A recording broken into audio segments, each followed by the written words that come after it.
Dear Turtle Island, I refuse to call you American because you acquired this land from many different native and indigenous people who were kind enough to try to be friendly. You returned that kindness with rape and infection through your favorite activities of colonization and gentrification. My relatives, like many southern black people, were very religious. As a youth, I didn't consent to this or to the self hatred called Christianity that was forced upon my ancestors. With that said, I hope to do the slave masters proud as I share my thoughts on what going to church 6 days a week has taught me. When I think about what it means for people to identify as Americans, it means to be a vessel of sin. I'm not talking about the fun ones like pride and lust, but the unsightly sins of gluttony, envy, wrath, sloth, and greed that make up the whole soft white underbelly of our society.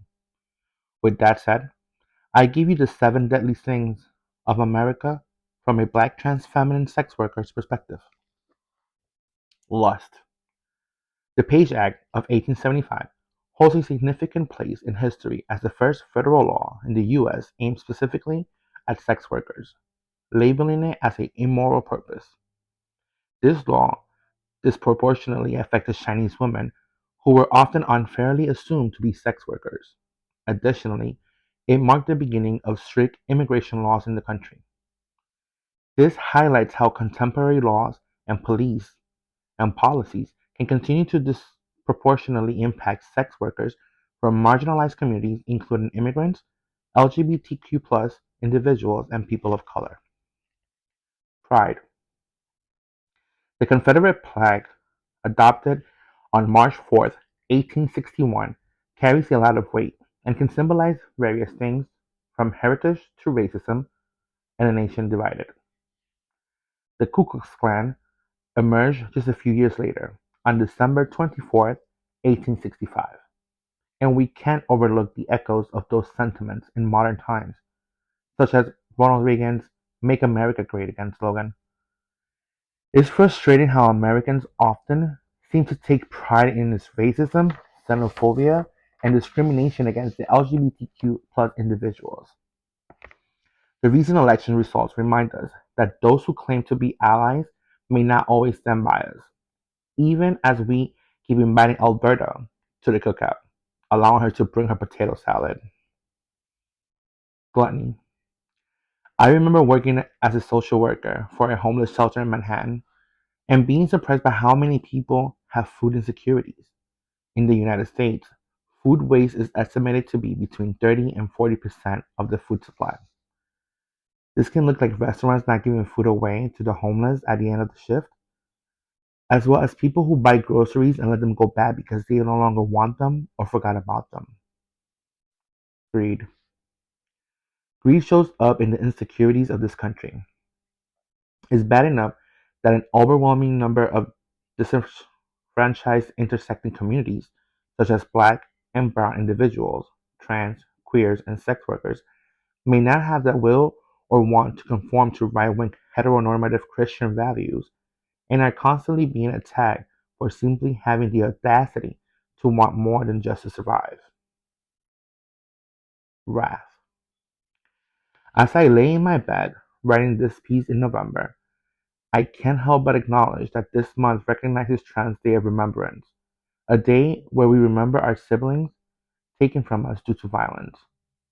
A lot of this violence stems from shame, and much of that shame comes from a large systematic issue such as internalized phobias that plague many communities that were colonized by Western philosophies and religions. I myself am a survivor of many forms of violence enacted upon my person, and the one time I did go to the police for help, I was told I brought this upon myself for being who and what I am. Sloth. Sloth is very apparent in the history of this country, where 100 wrongfully convicted black people have been sentenced to death since 1973. That's not even taking into consideration how many of us have been lynched, attacked by dogs, and made to disappear even before making it to the courthouse. But then again, what do we expect when the slave patrol has evolved into the police force and we still have laws like the Mann Act in effect. Envy. Envy in America is quite blatant in many ways, but I will focus on the ones I see regularly. For decades, black women have been called ghetto, trashy, by many communities for having elaborate hairstyles and long decorative nails. Now, here we are in 2024, where the same population that made this statement is embracing them and even trying to appropriate them, changing the name to be more desirable, such as Kim Kardashian calling cornrows boxer braids.